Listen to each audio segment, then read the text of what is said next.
हम सभी भी उनके बताए मार्गों पर चलने का प्रयास कर रहे हैं। जितना हो गरीब से गरीब, पिछड़ा से पिछड़ा व्यक्ति को उनका हक अधिकार दिलाने का प्रयास कर रहे हैं।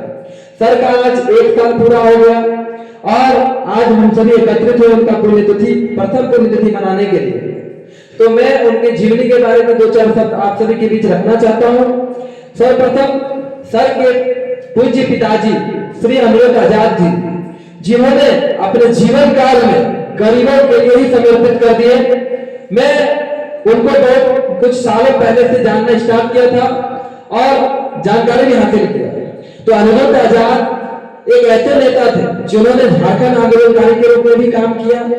शिबू सोरेन, लालू यादव या फिर रामविलास पासवान या जो बोले, हर इंसान के साथ उन्होंने काम किया और आंदोलन किए। एक निस्वार्थ भाव से काम किया, कभी कोई पद नहीं लिया और निस्वार्थ भाव से कुमार विनोद सर भी काम किए।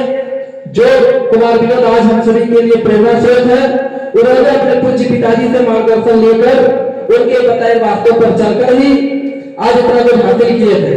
और उनकी त्याग और बलिदान हम सभी बेकार जाने नहीं देंगे, क्योंकि कोई महापुरुष आते हैं, कुछ करके जाते हैं।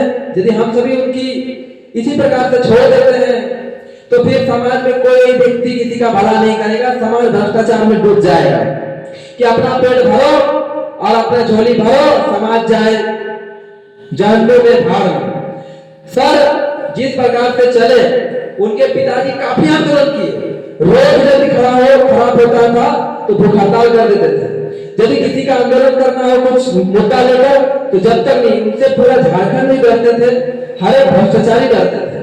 उन्होंने चौकीदार आंदोलन किया और उनकी जो वेतन बढ़ाने का काम श्री अनिरुद्ध आजाद ने ही किया था। ये मैं आप सभी को बता देना चाहता हूँ। और मैं आप कुमार विनोद सर के बारे में कुछ बताना चाहता हूँ।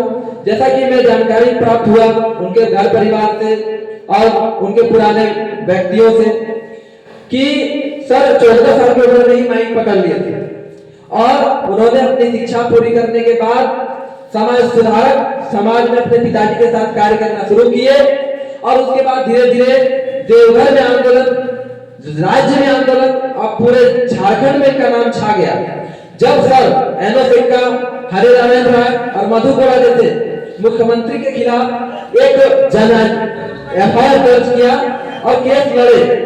केस लड़ने के दौरान इनके ऊपर जानलेवा हमला हुआ। इनकी गाड़ी 20-25 फीट ऊपर से नीचे गिरा दिया गया, लेकिन भगवान का कुछ और ही मंजूर था। वहां से ये इंसान बच के आया था, लेकिन किसको पता था कि छोटी बीमारी इनकी जान ले लेगी और हम सभी के गरीबों के मसीहा को हम सभी से दूर कर देंगे। भगवान ये अनर्थ नहीं करते तो आज समाज में जरूर परिवर्तन होता। मैं 100% नहीं बोल सकता हूँ, लेकिन 50-60-80% जरूर परिवर्तन हो जाता। और इनके त्याग को हम लोग बेकार जाने नहीं देंगे।